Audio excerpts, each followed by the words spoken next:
Certo, é hora de adicionar mais alguns países à lista dos que não me querem por lá.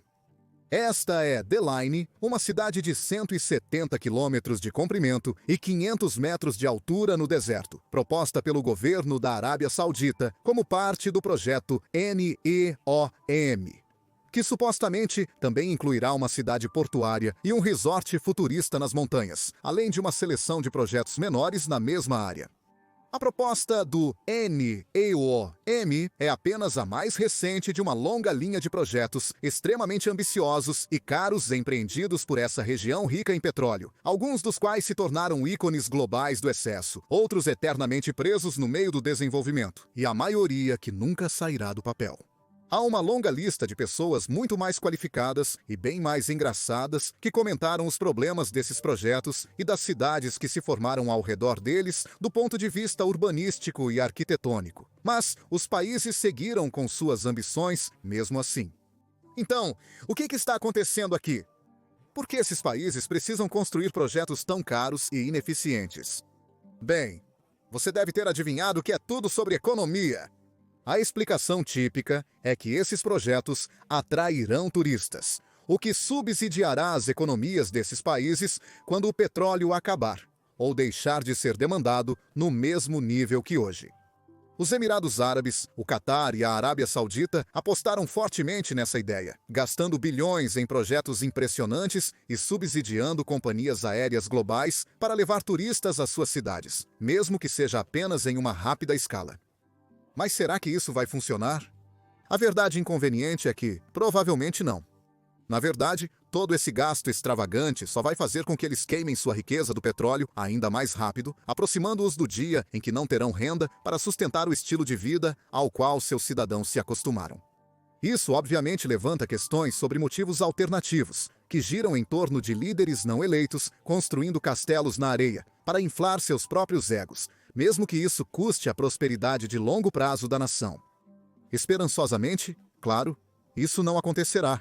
Mas, independentemente disso, esses projetos ainda são um excelente estudo de caso econômico para explorar. Porque, para avaliar adequadamente se são uma boa ideia ou não, precisamos entender tudo, desde a maldição da riqueza do petróleo até tributação, dinâmica cambial e a eficácia dos gastos nacionais em projetos. Compreender essas decisões econômicas não apenas ajuda a explicar as economias dos países do Golfo e seus projetos impressionantes, mas também nos ajuda a entender as economias de muitos outros países que estão nas manchetes por questões semelhantes. Então, quão ruim será para esses países quando o petróleo acabar ou deixar de ser demandado? Esses planos de desenvolvimento econômico têm alguma chance de substituir essa receita perdida? E se não, qual é o verdadeiro motivo por trás desses projetos? E haveria alternativas melhores? Uma vez que fizermos tudo isso, poderemos colocar as economias dos Emirados Árabes, da Arábia Saudita e do Catar no placar nacional do Economics Explained. Em 1959, os Países Baixos descobriram 2 trilhões e 700 bilhões de metros cúbicos de gás natural extraível em um campo que ocupava a maior parte do norte do pequeno país. Isso imediatamente fez o país ganhar muito dinheiro, à medida que empresas de combustíveis fósseis começaram a explorar os lucros desses campos. A indústria do gás natural explodiu e o valor do florim holandês aumentou substancialmente nos mercados internacionais de câmbio, à medida que outros países trocavam seu dinheiro por florins para comprar esse gás natural. Isso causou um problema para outras indústrias holandesas, porque agora qualquer produto que quisessem exportar seria mais caro para os países compradores, já que esses produtos precisariam ser pagos em uma moeda mais valorizada.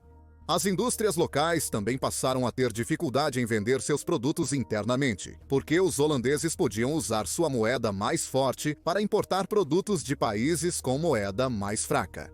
Isso significava que a indústria de gás acabou se tornando a única viável no país, o que era inerentemente instável por vários motivos. Um dos principais é o fato de que não é necessário muitas pessoas para extrair gás natural. Então, o desemprego em massa se torna uma ameaça real. Isso é o que chamamos de doença holandesa, e tenho certeza de que a maioria de vocês já ouviu falar disso antes. Já mencionamos isso várias vezes neste canal ao analisar países ricos em recursos que desperdiçaram sua riqueza. O valor da moeda sobe, a competitividade industrial cai, e o país se torna dependente da exportação de matérias-primas. Uma indústria historicamente propensa à corrupção e má gestão. É aí que a maioria dos economistas, inclusive nós no passado, costuma parar.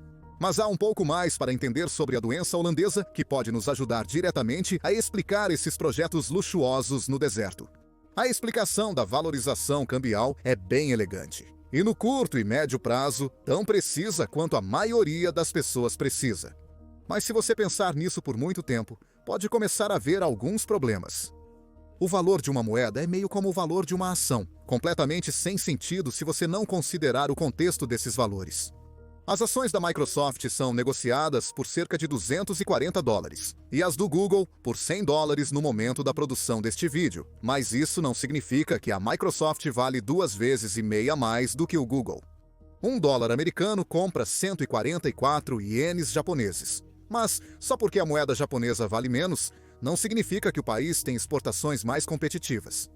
Da mesma forma, até recentemente, a libra esterlina valia mais que o dólar americano.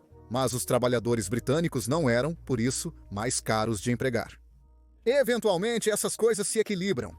Os cidadãos holandeses aproveitaram o valor dos seus florins lastreados em petróleo por um tempo, mas a desaceleração da indústria fez com que o desemprego aumentasse e seus salários caíssem, até se alinhar com a competitividade internacional.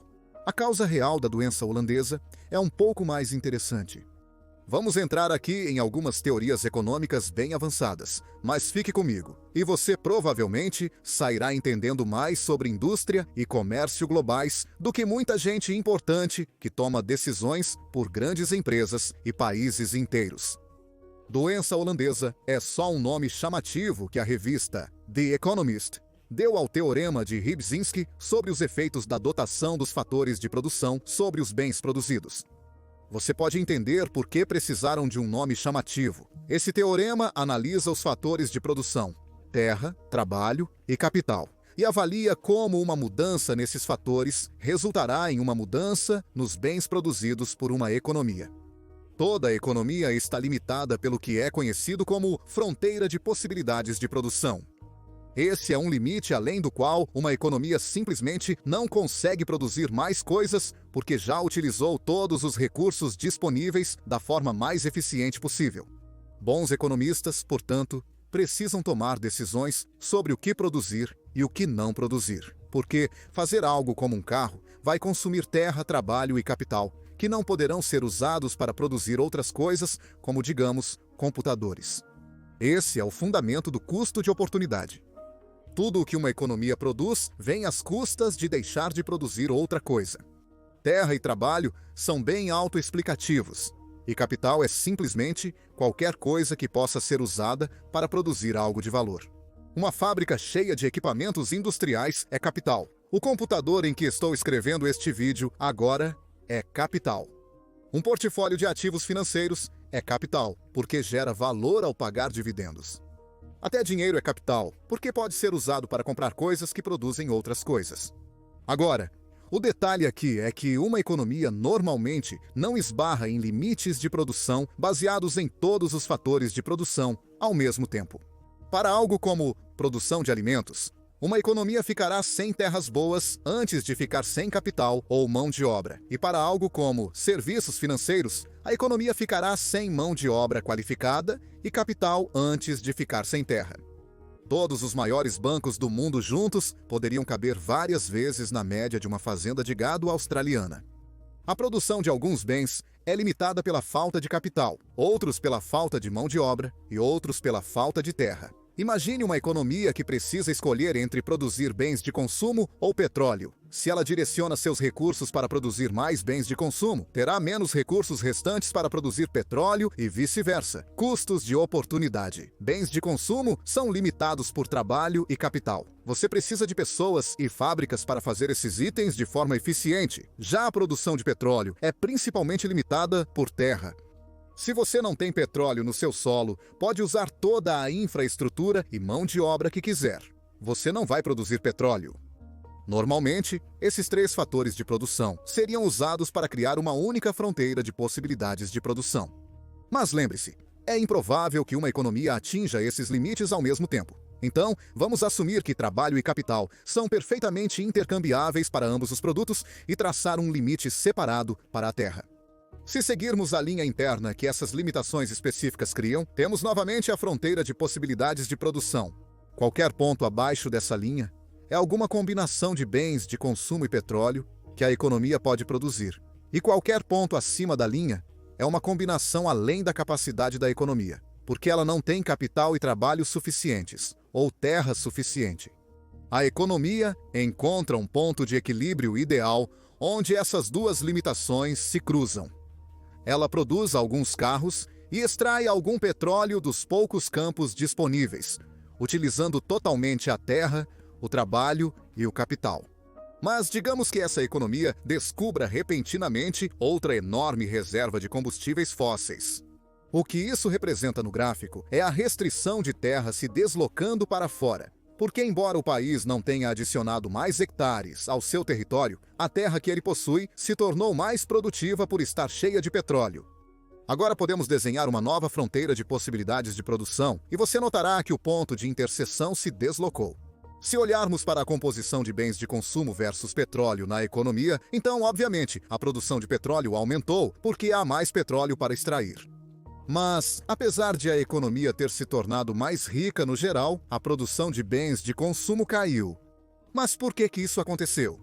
Isso pode surpreender alguns economistas.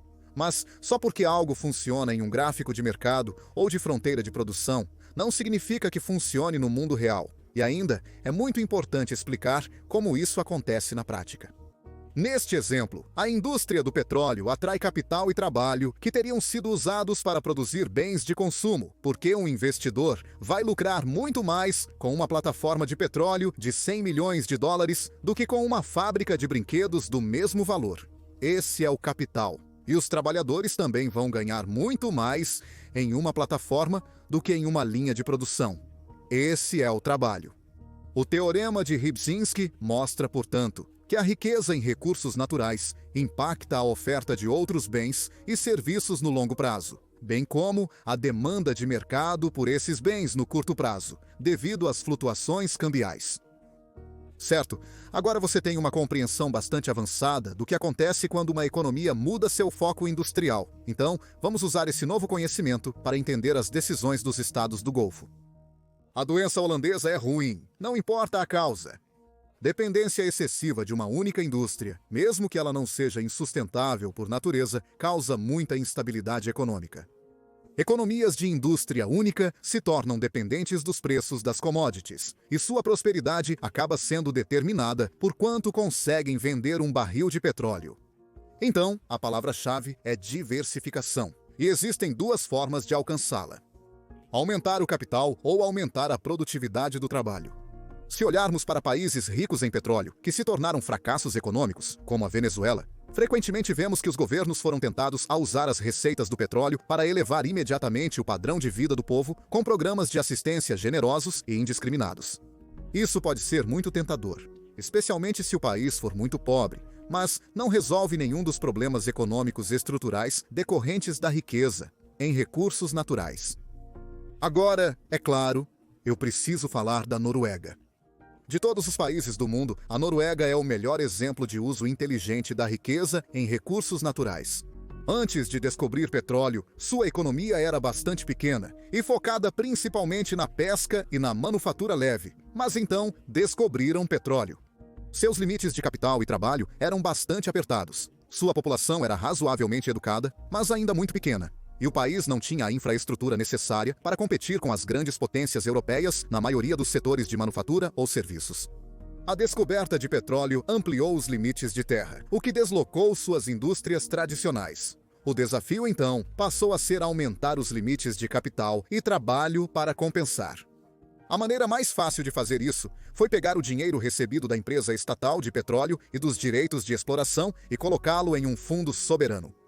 Hoje, a Noruega tem o maior fundo soberano do mundo, com mais de 1 trilhão e 200 bilhões de dólares em ativos sob gestão, o que equivale a cerca de 250 mil dólares por cidadão norueguês.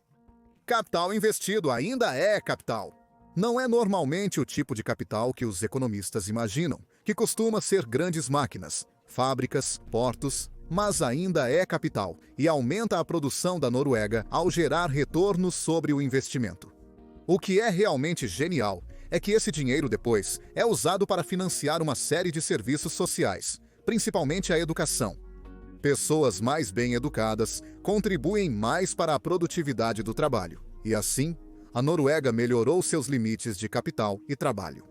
Hoje, a Noruega ainda desfruta de muita renda do petróleo, mas também gera renda com seu fundo soberano, além de diversas indústrias de alta tecnologia, como ser o centro administrativo de uma das maiores frotas mercantes do mundo. Mas o que funcionou na Noruega não funcionaria nos Emirados Árabes. Os estados do Golfo até têm seus próprios fundos soberanos, mas eles não são administrados da mesma forma que o da Noruega. Eles realmente não financiam serviços sociais e não são muito transparentes quanto ao que investem ou como o operam. Agora, não vou fingir que não sabemos por que essas diferenças existem. Noruega e os estados do Golfo são todos tecnicamente monarquias, mas o rei da Noruega é quase inteiramente cerimonial, e o país tem um governo democrático estável que responde à vontade do povo. Os líderes dos estados do Golfo não têm essas limitações, então podem tomar mais liberdades com o destino do dinheiro de seus fundos soberanos. Não sabemos os números porque esses fundos não são transparentes, então é possível que estejam obtendo retornos fantásticos, mas os investimentos públicos tendem a ser mais chamativos. O projeto NEOM, com sua cidade de 170 quilômetros de extensão, será financiado por meio de uma empresa de desenvolvimento totalmente controlada pelo Fundo Soberano da Arábia Saudita, que tem dinheiro suficiente para tornar esse sonho realidade, se decidisse apostar tudo nesse projeto. Mas, novamente, alguém precisa perguntar: por quê?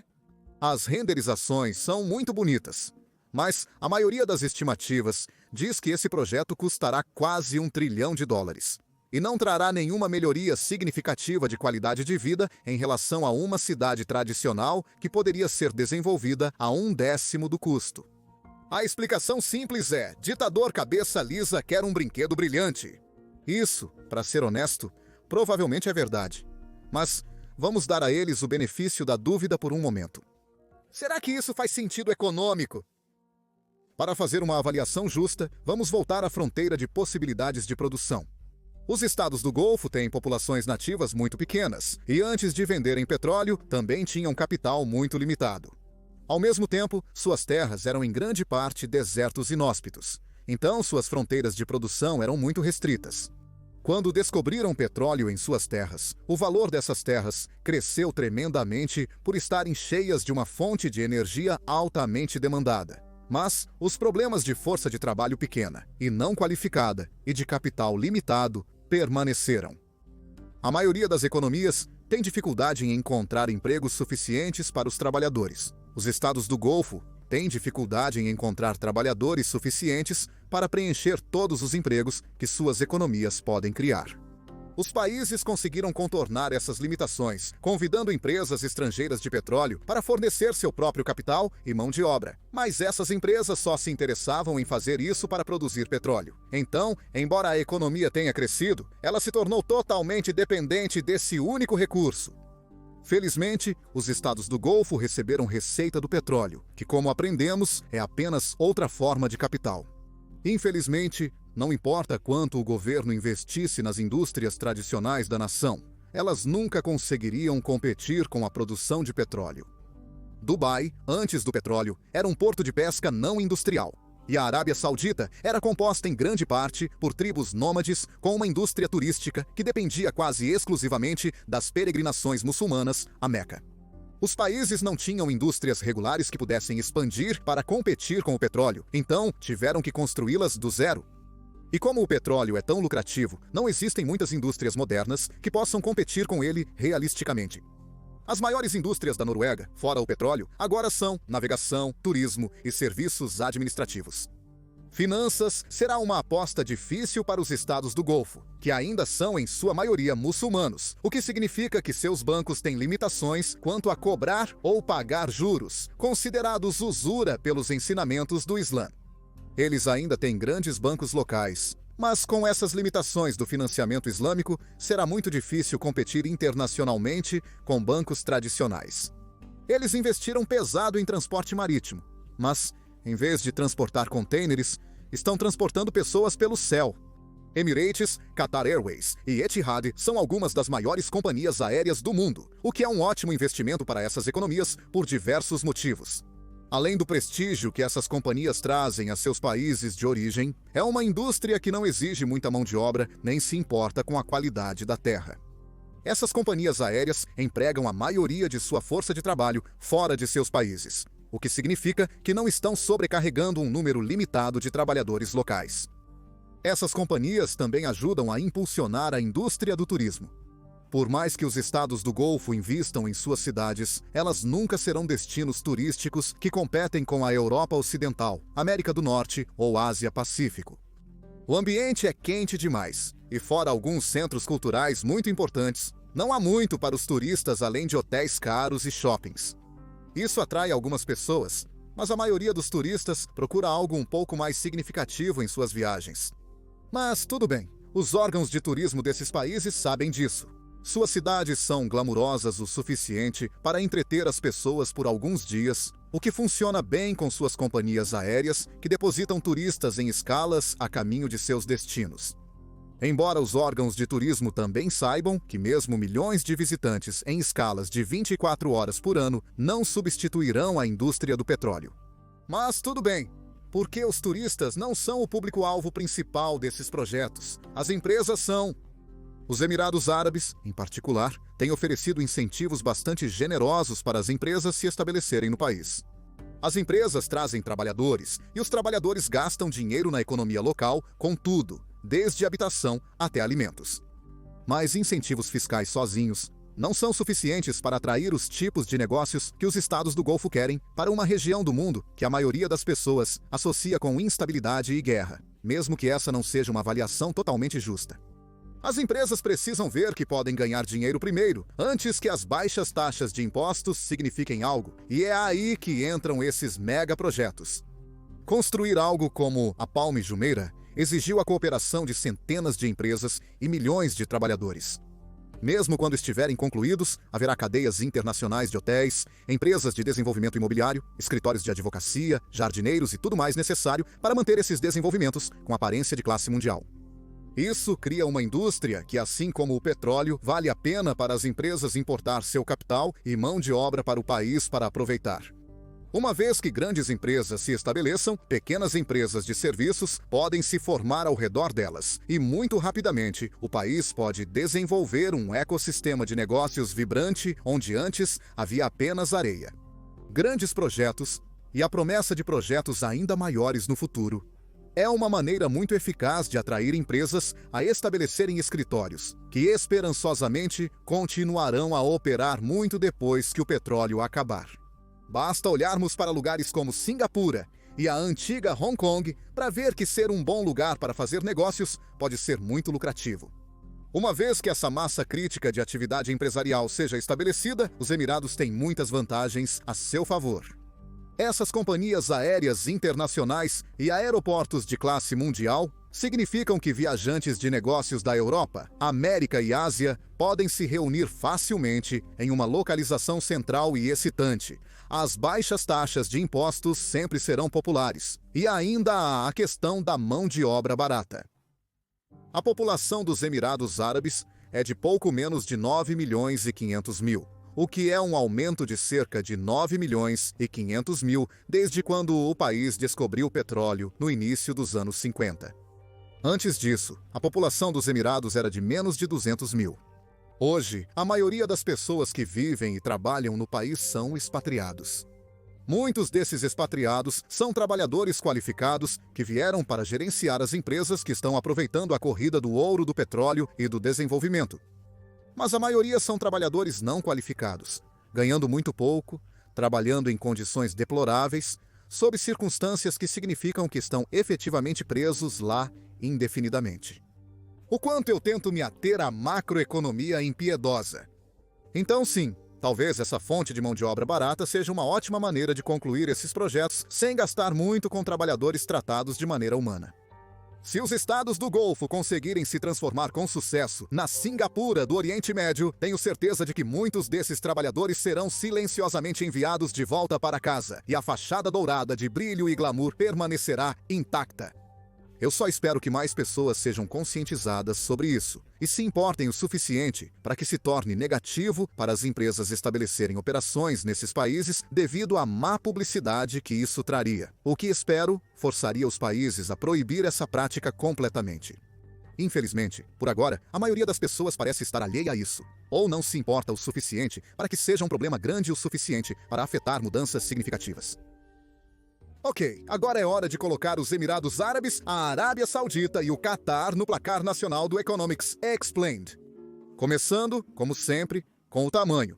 Os Emirados Árabes têm um PIB de 358 bilhões de dólares, o que lhes dá uma nota 6 de 10. A Arábia Saudita tem um PIB de 700 bilhões de dólares, o que lhe dá uma nota 8 de 10. E o Catar tem um PIB de 146 bilhões de dólares, o que lhe dá uma nota 5 de 10. O PIB per capita é decente em todos esses países, graças à riqueza do petróleo e aos períodos de crescimento da construção que eles experimentaram nas últimas décadas. Decente, mas não excelente, porque grande parte dessa riqueza foi estatisticamente espalhada entre grandes populações de imigrantes. Os Emirados Árabes têm um PIB per capita de 36 mil dólares, o que lhes dá uma nota 7 de 10. A Arábia Saudita tem um PIB per capita de 23 mil dólares, o que lhe dá uma nota 6 de 10. E o Catar tem um PIB per capita de 61 mil dólares, então recebe uma nota 8 de 10. Estabilidade e confiança é uma questão interessante com esses países. O sucesso do plano deles de atrair negócios vai depender principalmente de as pessoas acreditarem que são um lugar seguro e estável para viver e trabalhar. Mas ainda estando fortemente atrelados ao preço do petróleo e governados por monarcas não eleitos, os Emirados Árabes e o Catar recebem uma nota 5 de 10. E além disso, devido a uma série de controvérsias internacionais, a Arábia Saudita recebe uma nota 4 de 10. O crescimento não foi tão espetacular quanto se poderia esperar. Esses países tiveram um crescimento do PIB, em grande parte estagnado na última década, apesar de grandes medidas de estímulo e reservas de petróleo. O Catar e a Arábia Saudita recebem uma nota 3 de 10, mas a história é ligeiramente mais positiva para os Emirados Árabes, que recebem uma nota 5 de 10. Por fim, a indústria. Obviamente, a indústria do petróleo nesses países é gigantesca. O turismo é uma ótima vantagem adicional, e empresas de serviços regulares estão se estabelecendo por lá.